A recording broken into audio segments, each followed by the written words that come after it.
अरे यार डॉक्टर साहब और देखिए ना, हमारा शादी का 3 साल हो गया है, अभी तक हमरा कन्या के एको को बउए नहीं होता है, कैसे होगा? अरे डॉक्टर हम है ना, आप घबराइए मत, अपना घर वाली के भेजिए अंदर और आप जाइए बाहर।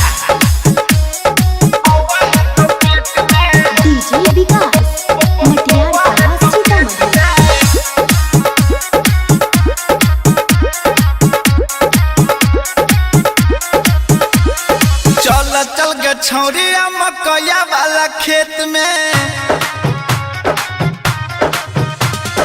एक नंबर सुइया देबो बउआ है तो पेट में,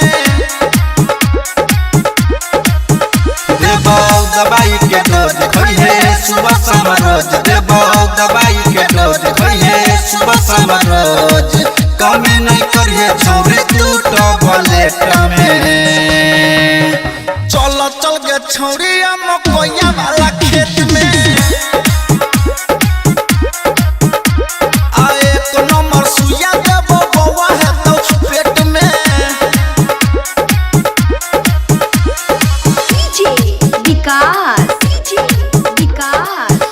Riyansh recording studio Janakpur Dham Nepal.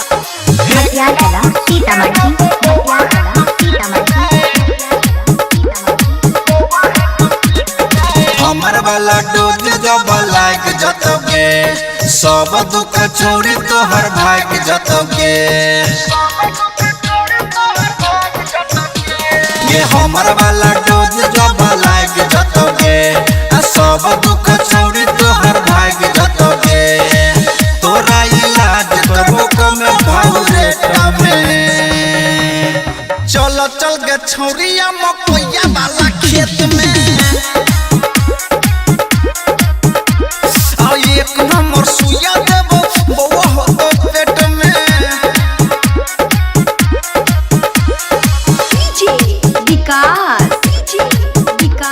Riyansh recording studio Janakpur Dham Nepal.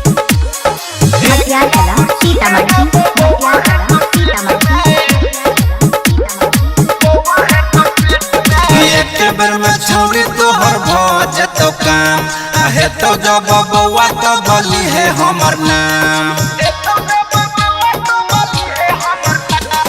एक बेर में छौरी तोहर भज तो काम, आहे तो जब बउआ तो बोली है हमर नाम, पवन संतोष नहीं देखते देत में। चल गए छौरिया मकैया वाला खेत में,